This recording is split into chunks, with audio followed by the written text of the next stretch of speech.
It's May 5th, and this is CCN. On today's broadcast, what are seniors doing after they graduate? And can you identify these songs? We'll look into these questions, plus Belle Townsend and MJ Mayo key you in on what's going on out in the world and here at HCHS. This is CCN, and now, MJ Mayo. Good morning, HCHS! Wait, are we on in the morning or the afternoon? This testing schedule really throws me off. Anyway, I'm MJ Mayo. And I'm Belle Townsend, ready to deliver the important news to you today. That's right, and first up, seniors, are you college and or career ready? Do you want to go to Holiday World? Then you better turn in that permission slip by the end of the day tomorrow. Otherwise, you get to sit here with the rest of us on May 18th. Like that's such a bad thing. Also, this is a reminder that Cheers will not meet this afternoon and that the last day for Cheers will be May 12th.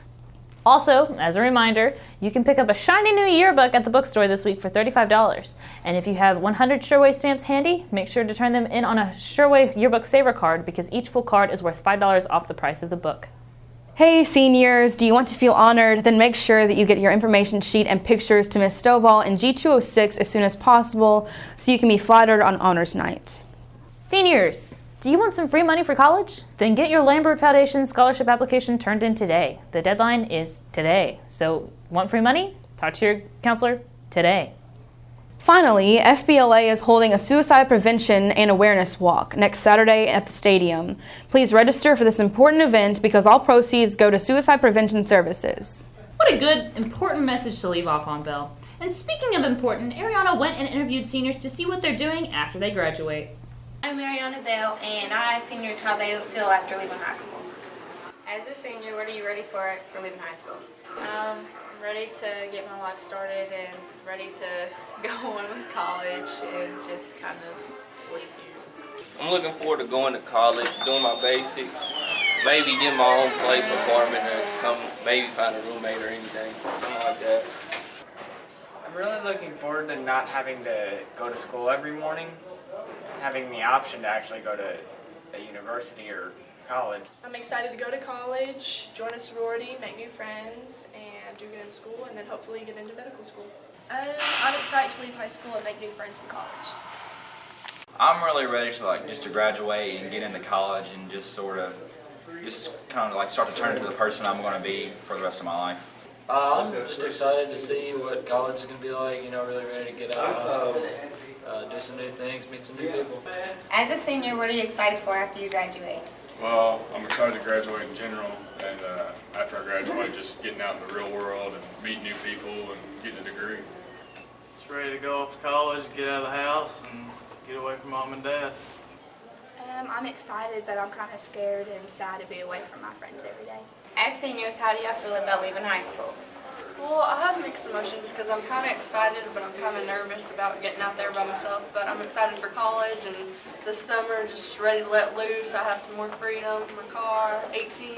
I'm excited because I get to start a new chapter in my life, and I got a little taste of what it feels like to be on your own over summer, working 5 days a week, 40 hours. I'm just ready. I'm just ready to be out of school. I'm tired of it. What are you afraid about leaving high school? Probably about what I'm going to do for the rest of my life. As a senior, what are you ready for after you leave high school? I'm just ready to graduate and get my life started. This is Ariana Bell signing out. Thanks for that, Ariana. You know what I'm in the mood for now, MJ? A nice cup of tea? No. I was thinking of some world news, and after that bad joke, I think it's time for you to talk about your favorite person in the world. Oh, okay, sure. And the first story is Donald Trump won the primary in Indiana on Tuesday, knocking his long-term foe, Texas Senator Ted Cruz, out of the race, leaving Trump as basically the only candidate left standing. By the end of the night, Trump was declared the presumptive GOP nominee by the party's chairman, and Ohio Governor John Kasich dropped out the very next day. While Senator Bernie Sanders defeated former Secretary of State Hillary Clinton in the Hoosier state, Trump definitively won the night by winning a clear majority in Indiana and declared Clinton would make a poor president and that he was going to, of course, make America great again. And in non-national news, sometimes a lion just can't wait to be a king, and luckily for these 33 lions from South America, they don't have to wait that long. Rescued from circuses in Peru and Colombia, these lions are flying to South Africa tomorrow after the 2 South American governments banned the use of wild animals in circuses there. Sadly, many of these lions have been mistreated and are in need of some serious love, which they'll find in the Amoya Big Cat Sanctuary. If that's not enough to make these kings of the jungle roar out Hakuna Matata, I don't know what will. Would you like a day or two off from school? Well, the students of Detroit don't have a choice, it turns out, as teachers have arranged for sick-outs this week as they protest over their pay. Now, we all know that teachers get low pay. Shout out to all you BLT teachers watching this right now. But Detroit's budget issues have hit schools hard, with pay cuts at the point teachers there are literally working for free right now. So not only are these teachers overworked, have classrooms that are literally falling apart, and deal with everything else teachers normally have to do, like create lessons, discipline students, and, oh yeah, teach. But they're not even guaranteed to get paid for it. They're having a heck of a Teacher Appreciation Week in Michigan. Finally, in world news, Rhode Island. It's a place we've all heard of, although most people just think it's where Peter Griffin lives. But amazingly, the nation's smallest state was once part of a massive British naval blockade in the Revolutionary War. Now, just hang on a minute, because I know that sounds boring and you're thinking, Belle, why are you talking about this? But researchers and divers recently discovered that one of the boats that was sank off the coast of Rhode Island over 235 years ago is actually the famous Captain Cook's HMS Endeavour, a ship so awesome we named a spaceship for it. If more cool stuff like this happens in Rhode Island, we probably won't sell it off and try to pay down some of the national debt with it. You know, I really liked that lion story. Me too. It's nice when happy things happen to living creatures in need. Oh yeah, that too. Though I meant all the Disney song references. Did you know who else would love that story? Our own Maddie Kimsey, who went around asking people if they could identify the Disney song from a few lyrics. Maddie? Thanks, MJ. We decided to do a segment this week called Name That Disney Movie. What movie is this song from? La la la la la, don't be scared. Oh, that's The Little Mermaid. Ding ding ding. What movie is this song from? The Jungle Book. Ding ding ding. What Disney movie did this song come from? Lion King. Ding ding ding. What Disney movie is this song from? Frozen. Let it go. Ding ding ding. What Disney movie did this song come from? That would be Aladdin. Ding ding ding. What Disney movie is this song from? It's from Tangled. Ding ding ding. Thanks, Maddie. I'm glad that story didn't just cover the bare necessities. Get it? Belle, honestly, you're running for junior class president. How can anyone vote for you with such bad puns? Bad buns, you say? Well, like buns, I guess I'll just have to rise to the occasion. It's the yeast I could do. Alright, well, let's move on to something actually entertaining. And first up, he might be known as Iron Man, but Robert Downey Jr. definitely does not have an iron heart. How do I know? Because the actor stopped by a London hospital this week to hang out with some sick kids who love superheroes just as much as the rest of us. After posing for photos with a little Tony Stark in training, he also took time to make other kids in need feel better, including a 1-year-old in a Batman costume. It's nice to see the big names in entertainment still remember that the fans are important too, healthy or not. And continuing on with this marvelous year, Captain America Civil War debuts tonight, another huge movie in the run of superhero flicks we're getting over the next few years. After Batman vs. Superman left many viewers underwhelmed, this time around it's Iron Man vs. Captain America, and a conflict that comes to the very soul of superheroes. Should the government tell them who to fight, or their own morals? Buzz for this movie is high, as many preview audiences rank it the best Marvel movie yet, but us mere mortals won't get a chance to find out how it is until 7 o'clock tonight. Here's hoping that in the big fight between superheroes, the real winner is the fans who showed up to be entertained. Have you heard of Hamilton, or do you even know what its deal is? Most people don't unless they live in New York or care about Broadway.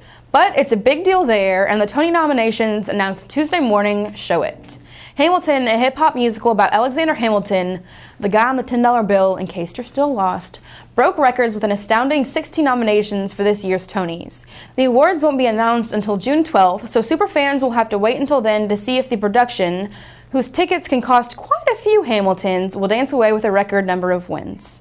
And to end things, let me talk about the new Call of Duty game. Yep, that's right, I'm the anchor who gets to talk about video games this week. Many of you might have played Call of Duty in the past where you get to shoot at Nazis, terrorists, and zombies, but this November, you'll get your chance to shoot at them in space. Space! Call of Duty Infinite Warfare proves this series is infinite in that it will never die, taking the fight from planet Earth to give you a chance to fly space fighters around so you can bullseye womp rats in your T-16 after all. I honestly have no idea what that means, but it sounds fun. Look for Call of Duty this November, and then again every November until the heat death of the universe. Well, that's all we could find worth telling you about this week in entertainment, but don't worry, there's more CCN left.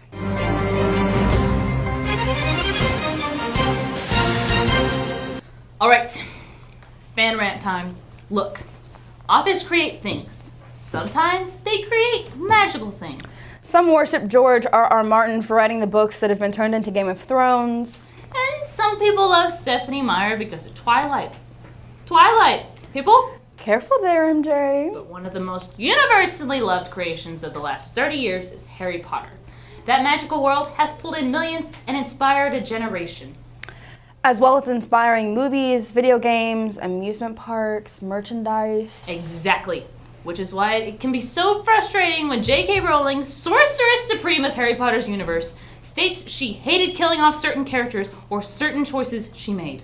In the past, Rowling has said that Hermione should have ended up with Harry, that she felt sorry for killing off Fred, and that she wishes she had not killed off the ice cream parlor owner in Diagon Alley. Yeah, that one, she said, I feel guilty about it, and it's all my fault. You know what else is all your fault, Mrs. Rowling? All of it. You made it. You could have chosen to do anything else. Whoa. Okay, so what's the reason for the MJ nerd rage today? Simple. This week, the anniversary of the Battle of Hogwarts, J.K. Rowling came out and said she was very sorry for killing off Lupin, the werewolf wizard who had served as a mentor to Harry, telling the young wizard about his parents and guiding him through the weird world of Hogwarts. Look, I get that she said she did it, but each time she does this, it reopens an old wound and makes it to where you just think, you know what? Why didn't you just not do that the first time around? So please, to Miss Rowling and anyone else out there that's creating wonderful things, don't apologize for the choices you made. You made them, and we all gotta live with them. Don't try and rewrite the past. Star Wars fans out there will tell you what a bad idea that is. Wow. Okay, well, that went a little deeper than I expected. I think that's a good point to end the show on this week. I'm Belle Townsend. And I'm MJ Mayo. I can't wait to see you all next week for our last show of the year. For all of us here on CCN, we'll see you then.